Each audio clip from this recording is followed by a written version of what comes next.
Gravitation start करना है। तो ग्रेविटेशन पहले बोलो मुझे किस पे ज्यादा न्यूमेरिकल्स लेना है। हाँ, तुम लोग कल बोल रहे थे कि तुम लोग कल कौन, ये वैष्णवी बोल रहे थे और गौरी भी बोल रहे थे कि पोटेंशियोमीटर का सॉल्व नहीं किया। तो मुझे तो ऐसा लगता है कि पोटेंशियोमीटर का तुम लोगों को अगर चाहिए न्यूमेरिकल्स तो जैसा चाहिए वैसा मुझे दे दो, उसका मैं सॉल्यूशन बताता हूं।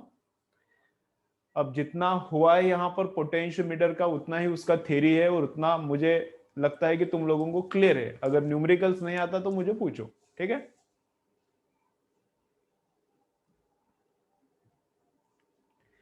इसके पहले जो पेपर होता था वो नीट 2020 का लेवल का ही था। अभी कल का पेपर थोड़ा डिफिकल्ट था। सुनो, कल का पेपर थोड़ा डिफिकल्ट था, लेकिन ऐसा हो सकता है ऑन द स्पॉट तुम लोगों को ऐसा नहीं हो सकता कि 2020 का जैसा पेपर था वैसा आएगा, या फिर 19 का भी इजी था वैसे। कभी कभी एक आध बार पेपर अगर डिफिकल्ट आ गया तो उधर क्या होता है, तुम लोगों को 80 अगर आएगा, समझो अगर 80 आता है उस पेपर में, तो तुम लोगों को आता है 50, क्योंकि अचानक से एकदम डिफिकल्ट पेपर आता है, तुम लोगों का माइंडसेट बिगड़ता है, कॉन्फिडेंस जाता है, तो पूरा एकदम ही कम मार्क्स आता है। तुम्हारा कैपेसिटी उस पेपर में स्कोर करने का 80 है, लेकिन तुमको आता है 50 आता है। तो ऐसा पेपर का भी आदत होना चाहिए, ऐसा पेपर बीच बीच में आता रहेगा ताकि स्कोर सेफ रहे। अगर पेपर एक आध बार डिफिकल्ट भी आ गया तो भी लफड़ा नहीं होना चाहिए, ठीक है ना। इसके लिए अपना चल रहा है। कल का थोड़ा डिफिकल्ट था। हाँ, कल हाईएस्ट कितना है, शायद तू ही हाईएस्ट है, 106 है तेरा, तू ही हाईएस्ट है, उत्कर्ष ही हाईएस्ट है कल। मार्क्स के बारे में एंड में डिस्कशन करेंगे, मार्क्स के बारे में एंड में डिस्कशन करेंगे। अभी एक दो लोग नहीं आए तो मार्क्स के बारे में एंड में डिस्कशन करेंगे। चलो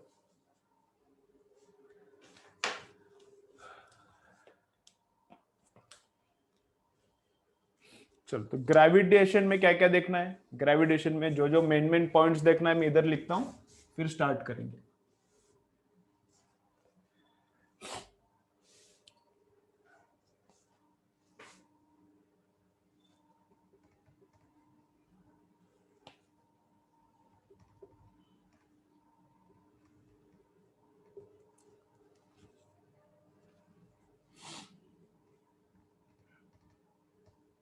ग्रेविटेशन में तुम लोगों को किस पे ज्यादा न्यूमेरिकल्स चाहिए, थोड़ा मुझे सेंड करो।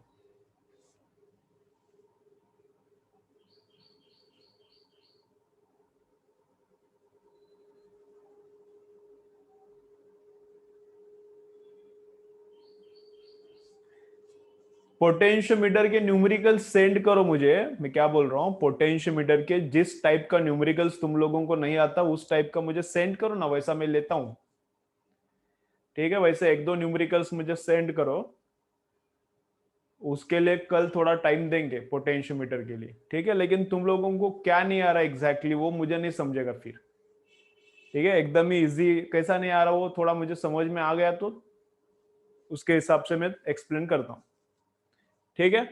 चलो,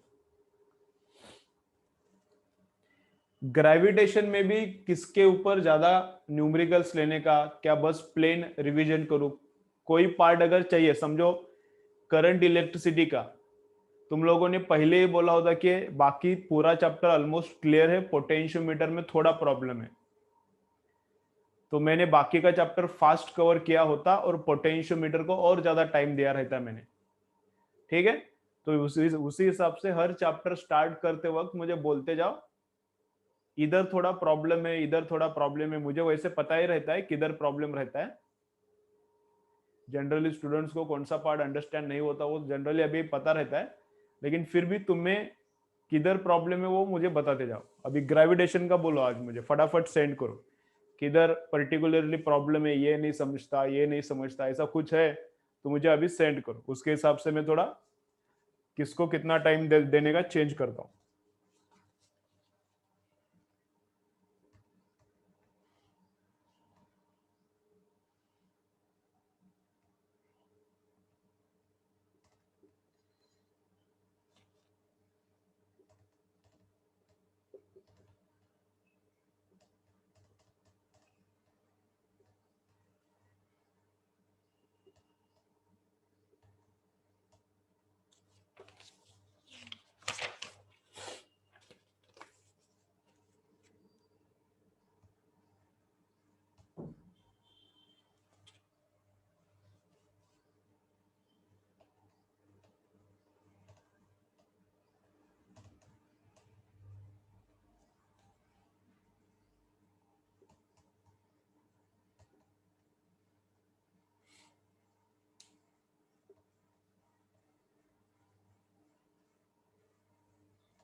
चलो, तो क्या क्या देखते हैं देखो।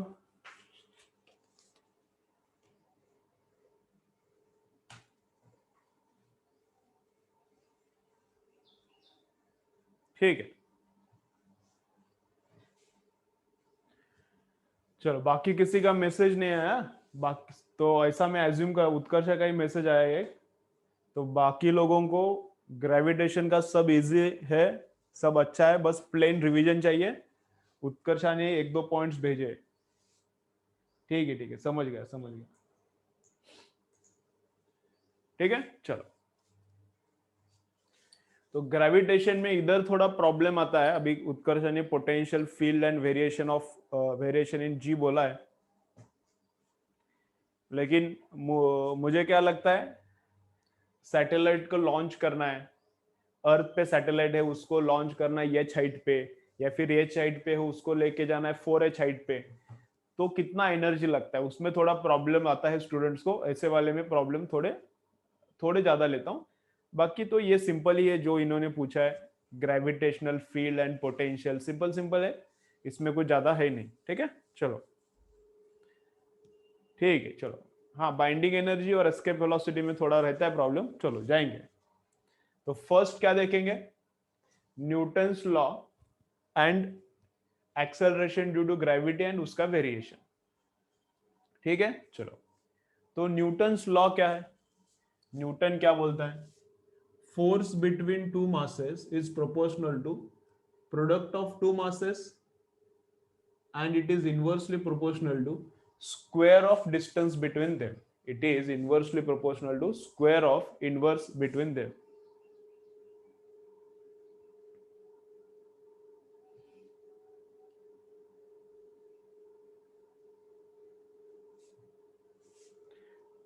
ठीक है, चलेगा चलेगा। ठीक है, ठीक है, ठीक है। पर कंसेप्ट एक एक न्यूमेरिकल लेता हूं, चलेगा। पर कंसेप्ट एक एक न्यूमेरिकल लेता हूं, पर फॉर्मूला एक एक न्यूमेरिकल। चलो, ठीक है, चलो। तो यह है फोर्स बिटवीन टू मासेस का फॉर्मूला।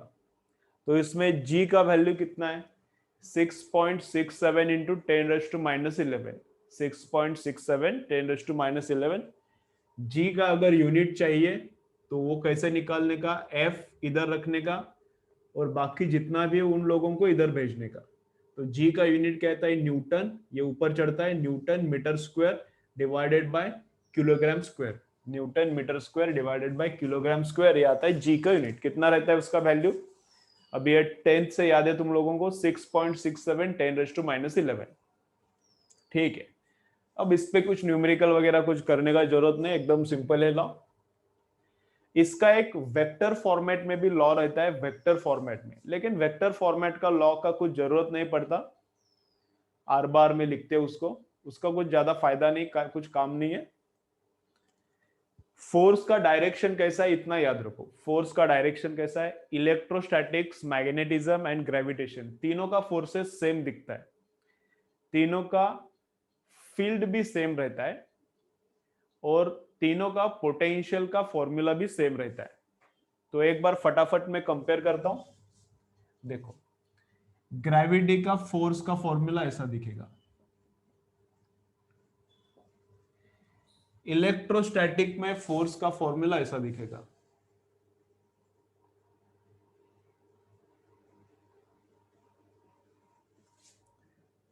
और मैग्नेटिज्म में फोर्स का फॉर्मूला ऐसा दिखेगा। ठीक है, तो तीनों जगह पे सेम फॉर्मूला है। यहां पे कांस्टेंट g है, मासेस का मल्टीप्लिकेशन डिवाइडेड बाय डिस्टेंस का square.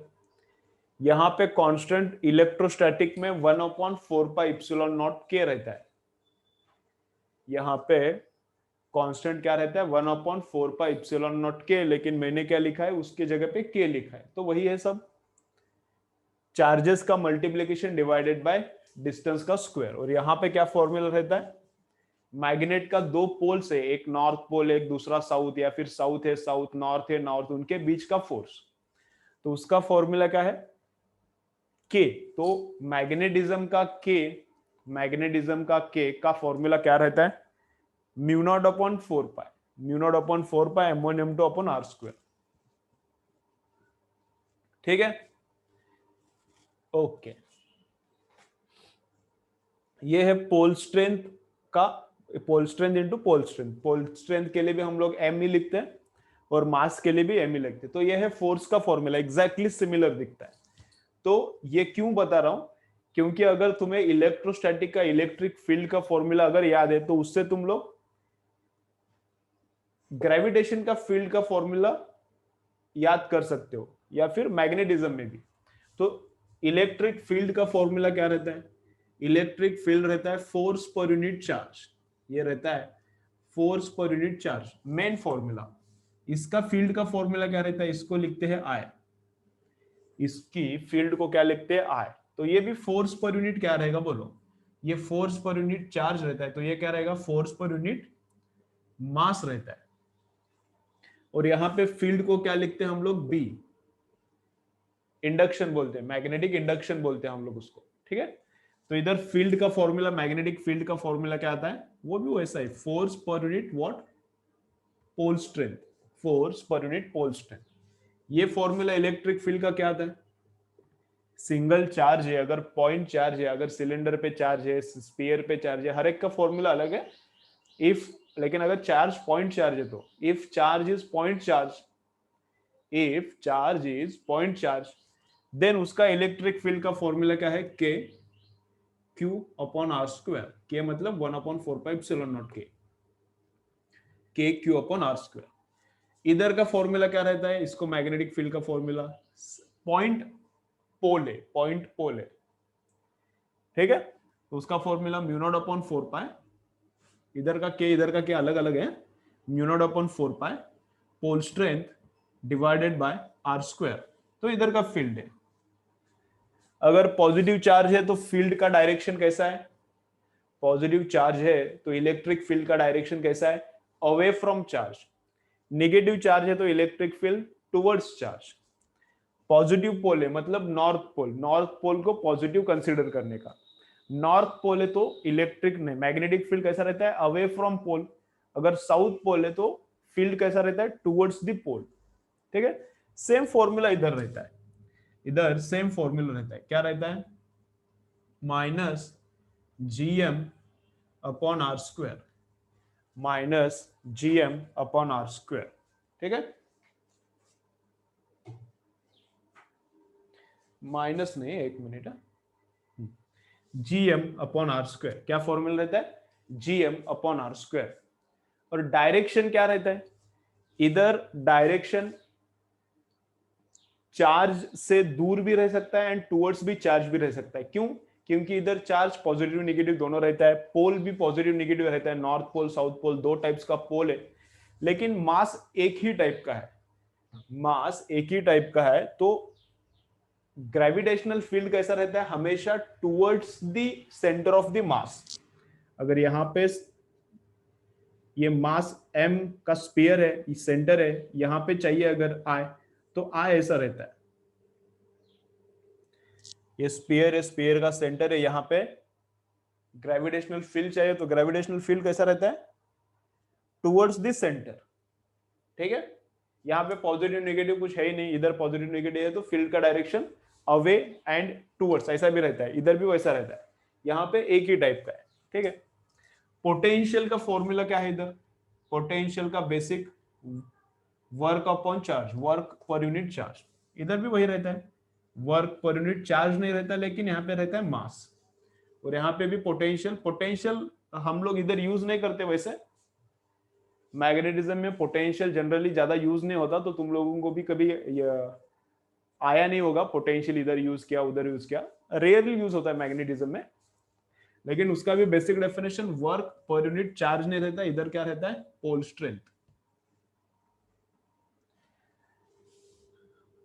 Potential because of point charge, potential because of point charge क्या रहता है, माइनस जी नहीं,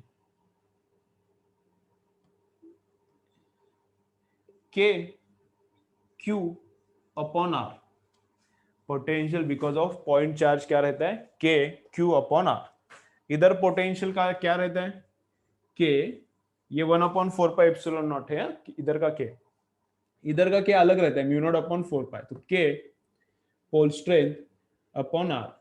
तो इधर का potential because of point pole point charge, और इधर का पोटेंशियल का फॉर्मूला क्या आता है, इधर का के जैसा इधर क्या है मेरे पास जी है, चार्ज जैसा यहाँ पे क्या है मेरे पास मास है, और डिस्टेंस जैसा डिस्टेंस है, तो ऐसा ही आता है, लेकिन यहाँ पे बस माइनस रहता है इधर, यहाँ पे बस क्या रहता है इधर माइनस रहता है, ये एक थोड़ा सा डिफरेंस है।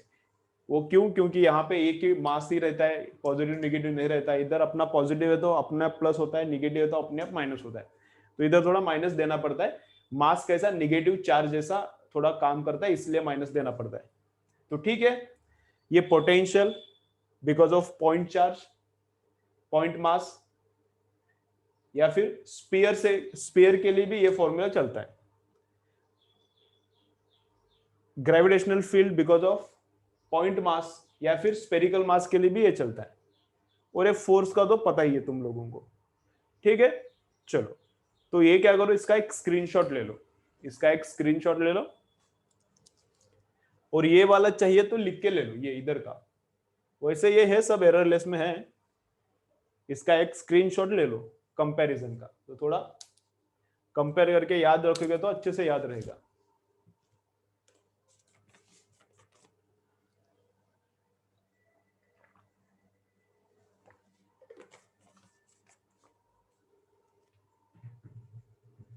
चलो, हो गया।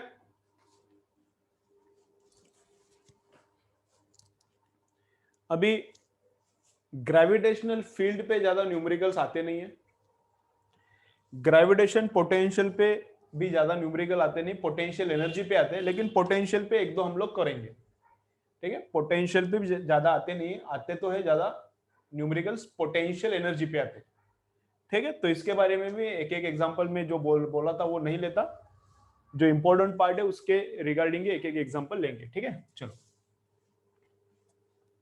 तो नेक्स्ट देखेंगे अभी क्या है, देख, तो न्यूटन्स लॉ हो गया, उसका वेक्टर फॉर्म कुछ ज्यादा काम का नहीं। एक्सेलरेशन ड्यू टू ग्रेविटी पे अभी जाते हैं, एक्सेलरेशन ड्यू टू ग्रेविटी पे हम लोग अभी जाते हैं।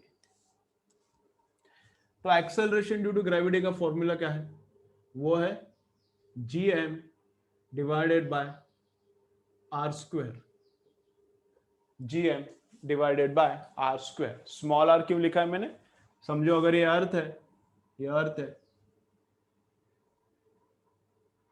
तो अर्थ के सरफेस पे या फिर सरफेस के ऊपर किधर भी, अर्थ के सरफेस पे या सरफेस के ऊपर किधर भी ये फॉर्मूला एप्लीकेबल है। g कांस्टेंट है, m अर्थ का मास, r क्या है distance of the point from the centre of the sphere. यहां इधर अगर एक्सेलरेशन ड्यू टू ग्रेविटी चाहिए तो इसका सेंटर से डिस्टेंस लेने का, यहां अगर एक्सेलरेशन ड्यू टू ग्रेविटी चाहिए तो इसका सेंटर से क्या लेने का, डिस्टेंस लेने का, वो है r। तो किधर तक भी जाओ, तो समझो पॉइंट अगर इधर है, पॉइंट इधर है, तो अर्थ के सरफेस से जो डिस्टेंस है उसको बोलते हैं हम लोग हाइट। अर्थ के सरफेस से जितना पॉइंट दूर है that is height of the point, and ये जो पार्ट है ये radius of the earth, and ये जो पूरा है इसको बोलते हैं r। तो small r means distance of the point from the centre of the अर्थ, और बाकी तो मैंने बोला है। तो इसको ऐसा भी लिखते हैं gm upon r plus H square, ठीक है। चलो, तो सरफेस पे क्या फॉर्मूला चलता है, अर्थ के सरफेस पे एक्सेलरेशन ड्यू टू ग्रेविटी का कौन सा फॉर्मूला चलता है अर्थ के सरफेस पे, तो सरफेस पे ये फॉर्मूला चलता है, अर्थ के सरफेस पे कौन सा फॉर्मूला चलता है, ये कौन सा, g m upon are square, earth के सरफेस पे चाहिए, ठीक है। एक्सेलरेशन ड्यू टू ग्रेविटी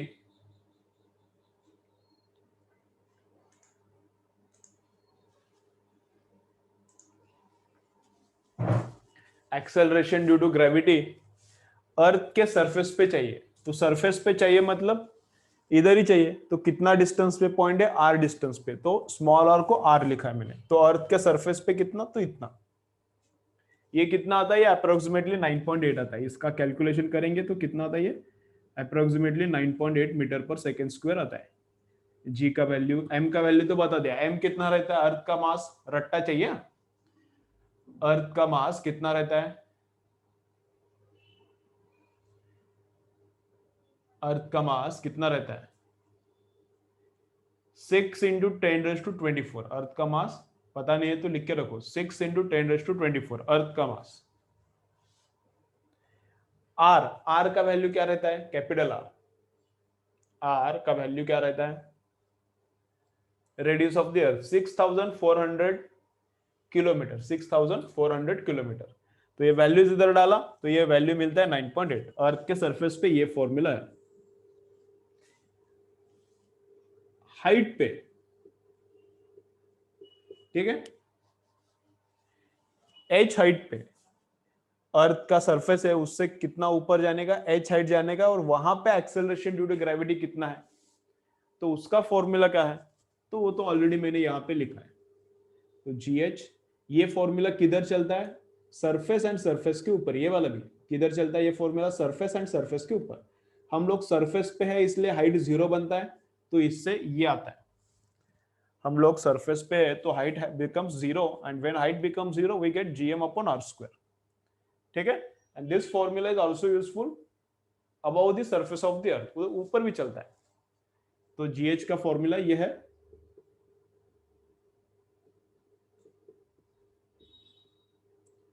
ये है main formula, accurate formula. G at height H, acceleration due to gravity at height H, तो ये है मेन फॉर्मूला। इसमें कुछ अप्रोक्सीमेशन नहीं है, कुछ भी नहीं। इसको हम लोग ऐसा भी लिख सकते हैं, इसको हम लोग ऐसा भी लिख सकते हैं, कैसा, G H upon G, acceleration at height H divided by acceleration on the surface. Generally इसको यस लिखते नहीं, तो मैं लिखता नहीं, acceleration at height H divided by acceleration on the surface, मतलब इन दोनों का डिवीजन। तो जीएम जीएम तो गया, बस आर प्लस एच का स्क्वायर एंड आर स्क्वायर इनका डिवीजन आता है। तो कैसा आएगा, जीएच ऊपर है, ये नीचे, तो जीएच ऊपर, आर प्लस एच स्क्वायर नीचे, जी ऊपर तो आर स्क्वायर नीचे, तो जी नीचे तो इधर आर स्क्वायर ऊपर आता है। तो जीएच निकालने के लिए ये फॉर्मूला भी चलता है, ये भी एक्यूरेट है, ये वाला भी चलता है, ये वाला भी एक्यूरेट है, लेकिन इसको ही थोड़ा सिंप्लीफाई किया है एंड अप्रोक्सीमेट भी किया है। तो फॉर्मूला फिर क्या बनता है, इसको ही सिंप्लीफाई करने के बाद, अप्रोक्सीमेट करने के बाद फॉर्मूला क्या बनता है, G H is equal to G into 1 minus 2h upon are.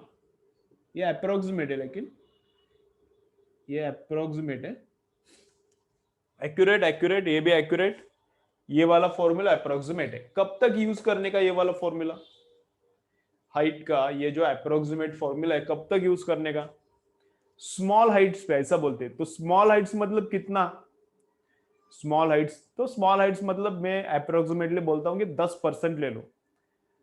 अर्थ का जो भी रेडियस है उसका 10%, मतलब अर्थ का रेडियस है 6400 किलोमीटर, तो 640 किलोमीटर तक ये वाला यूज करो, कोई प्रॉब्लम ज्यादा नहीं आएगा।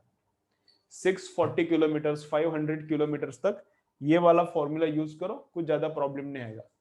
अगर हाइट 600 500 के ऊपर है तो ये एक्यूरेट फॉर्मूला है, ये वाला या फिर ये वाला यूज करो। ठीक है, तो acceleration due to gravity as per height क्या फॉर्मूला है, तो ऐसा फॉर्मूला है। नेक्स्ट है डेप्थ। ठीक है, अर्थ के सरफेस पे मैक्सिमम रहता है acceleration due to gravity, earth के सरफेस पे मैक्सिमम है। As we go in upward direction, as height increases, acceleration due to gravity decreases. As height increases, denominator increases, therefore acceleration due to gravity decreases. Same happens as we go towards the center of the earth. If we go towards the center of the earth, if we go towards the center of the earth, तो क्या होता है, depth जैसे जैसे हम लोग अंदर जाएंगे, as we go towards the center of the earth, acceleration due to gravity again decreases. यहाँ पे मैक्सिमम अंदर जाते वक्त भी कम होता है, ऊपर जाते वक्त भी क्या होता है, कम होता है। तो डेप्थ के लिए क्या फॉर्मूला है, डेप्थ के लिए क्या फॉर्मूला है, तो देखो डेप्थ के लिए क्या फॉर्मूला है,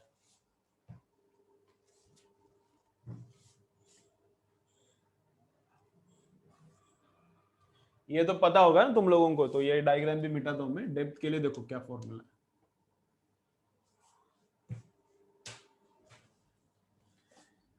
समझो ऐसा अर्थ है, ऐसा है अर्थ।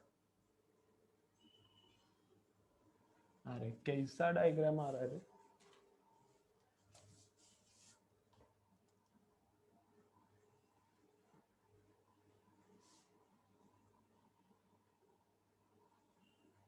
ठीक, ये अर्थ है, एंड इधर इतना अंदर हम लोग आए डी डेप्थ, ठीक है, ये अर्थ का सेंटर है and this is the surface of the earth and we have gone inside the earth up to depth D. तो यहां पे I want acceleration due to gravity, ठीक है, यहां पे क्या फाइंड आउट करना है, acceleration due to gravity. Screen blank हुआ है क्या सबका,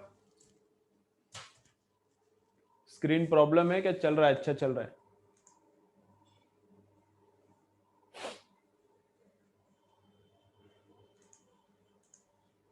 चलो बोलो।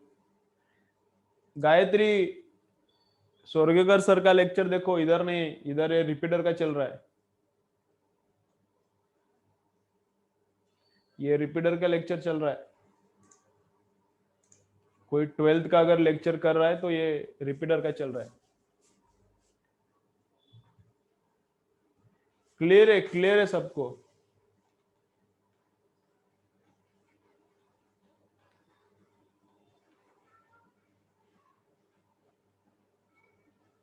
प्रद्युम्न, प्रद्युम्न, अब तेरा नाम थोड़ा डिफिकल्ट है, थोड़ा प्रोनाउंसिएशन गलत हुआ तो प्रद्युम्न, प्रद्युम्न।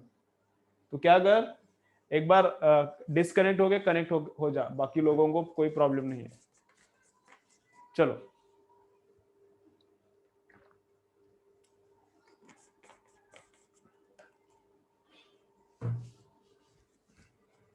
ठीक है, तो क्या फाइंड आउट करना है, चलो क्या फाइंड आउट करना है, ये स्फीयर है, ये अर्थ है, अर्थ के सेंटर की तरफ हमने कितना, हम लोग कितना गए, डी डेप्थ तक गए, तो at D depth I want acceleration due to gravity. तो क्या करने का, यहां पे मैं एक स्फीयर निकालता हूं, डॉटेड स्फीयर, ठीक है। अभी देखो थोड़ा, इसका मैं डेरिवेशन तो नहीं बोलता, लेकिन मैं डायरेक्टली बोलता हूं, याद रखो, इसका मैं डेरिवेशन तो नहीं बोलता, लेकिन मैं डायरेक्टली बोलता हूं, ये याद रखो क्या। यहां पे अभी हम लोग है, ठीक है, अगर सरफेस पे है, if we are on the surface then entire earth attracts this mass. If object is on the surface, then entire mass of the earth attracts this object, ठीक है। लेकिन if object is at depth d, if object is at depth d, then this part of the earth, this part of the earth attracts the object and this part of the earth does not attract this object। समझ रहा है अभी? ये थोड़ा मैं और एक बार repeat करता हूं, ध्यान से सुनो।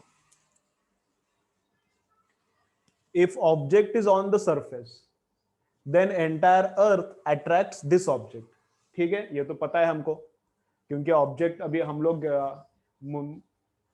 ये बॉटल है, बॉटल किधर है, सरफेस पे, बॉटल अर्थ के सरफेस पे, इस पे अगर ग्रेविटेशनल फोर्स निकालना है, इस पर अगर ग्रेविटेशनल फोर्स निकालना है इसके और अर्थ के बीच में, तो क्या फॉर्मूला यूज करेंगे, जी m1 इसका इंटू m2 अर्थ का अपॉन आर स्क्वायर। तो अर्थ का पूरा मास लेने का फॉर्मूला में, जी m1 m2 upon are square में अर्थ का पूरा मास, अर्थ का पूरा मास इसको क्या करता है, अट्रैक्ट करता है, ये सरफेस पे है इसलिए। तो if object is on the surface, entire earth attracts that object, ठीक है। If object is eight depth D, if object is eight depth D, इधर है, डी डेप्थ के अंदर है ऑब्जेक्ट, तो पूरा अर्थ उसको अट्रैक्ट नहीं करता, आई तो पूरा अर्थ उसको अट्रैक्ट नहीं करता, only this earth, only this part of the earth attracts object and this part of the earth does not attract. तो एक्चुअली वो अट्रैक्ट नहीं करता ऐसा नहीं होता। तो क्या होता है देखो, थोड़ा अभी मैं बताता हूं, सिंपल इसलिए बता रहा हूं क्या।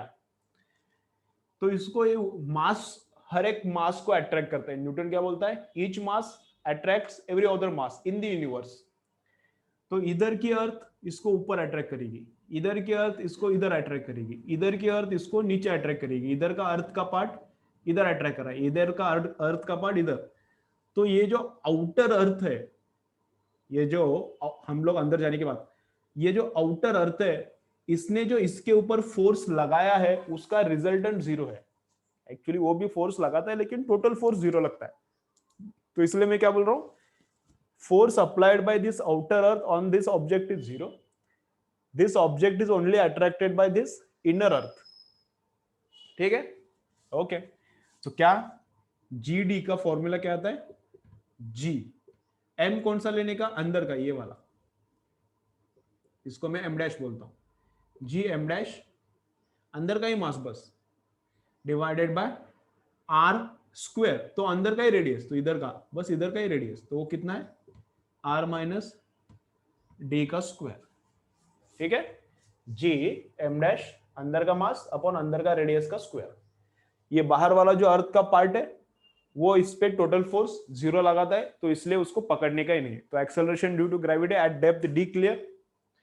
अब इसको ही थोड़ा सिंप्लीफाई करके एक फॉर्मूला रखते हैं, इसके जैसा दिखता है वो, इसको ही थोड़ा सिंप्लीफाई करके रखेंगे तो ऐसा दिखता है, GD is equal to G on the surface into 1 minus depth divided by r, radius of the earth. ये भी रेडियस ऑफ द अर्थ, ये एक्यूरेट है लेकिन फॉर्मूला, ये वाला भी एक्यूरेट है, ये वाला भी एक्यूरेट है, इसमें कोई प्रॉब्लम नहीं। Only one formula is approximate, this one. 10% तक चलाने का, 10% हाइट, रेडियस का 10%, मतलब 640 किलोमीटर तक इसको चलाने का चलता है। थोड़ा बहुत इधर उधर किया तो चलता है, मतलब 1000 किलोमीटर तक भी अप्रोक्सीमेशन किया, कभी कभी 500 किलोमीटर को भी एक्यूरेट निकाला, वो तुम्हारे हिसाब से करना पड़ता है। ठीक है, एग्जाम के लिए मैं क्या बोल रहा हूँ, 500 किलोमीटर 600 किलोमीटर तक ये वाला यूज करो, नो प्रॉब्लम। ठीक है, तो ये है डेप्थ के लिए फॉर्मूला। चलो, तो इसके ऊपर एक एक न्यूमेरिकल करेंगे, फिर आगे जाएंगे। चलो लिखो, इतना लिखो या फिर स्क्रीनशॉट ले लो, तुम्हारे हिसाब से जो तुम्हें बेटर है करो। स्क्रीनशॉट लिया तो भी चलता है, ले लो स्क्रीनशॉट, अगर चाहिए तो बाद में लिख के ले लो। ठीक है, एक ही फॉर्मूला डिफरेंट है, तुम लोगों को शायद पता नहीं होगा ये वाला, अगर ये पता नहीं है तो लिख के ले लो। ठीक है, चलो, और एक सेकेंड पॉइंट जो मैं अलग बताया, शायद तुम लोगों को पहले पता नहीं होगा। Eight depth D outer part is not effective, only inner part applies force on the object, only inner part produces acceleration due to gravity at depth d। ठीक है, चलो, तो ये फटाफट डायग्राम निकालो, एक सेंटेंस लिखेंगे, ये डायग्राम निकालो, ये डायग्राम निकालो, मैं बोलता हूं।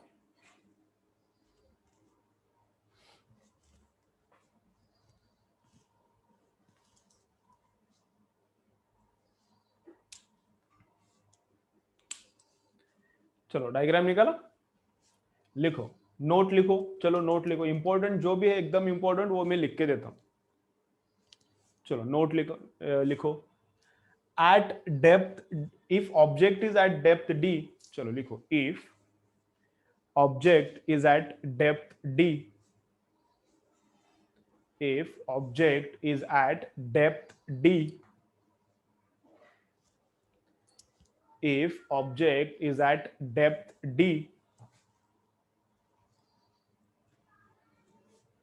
then unshaded part, ये वाला unshaded part of the earth, then unshaded part of the earth, if object is at depth d, then unshaded part of the earth,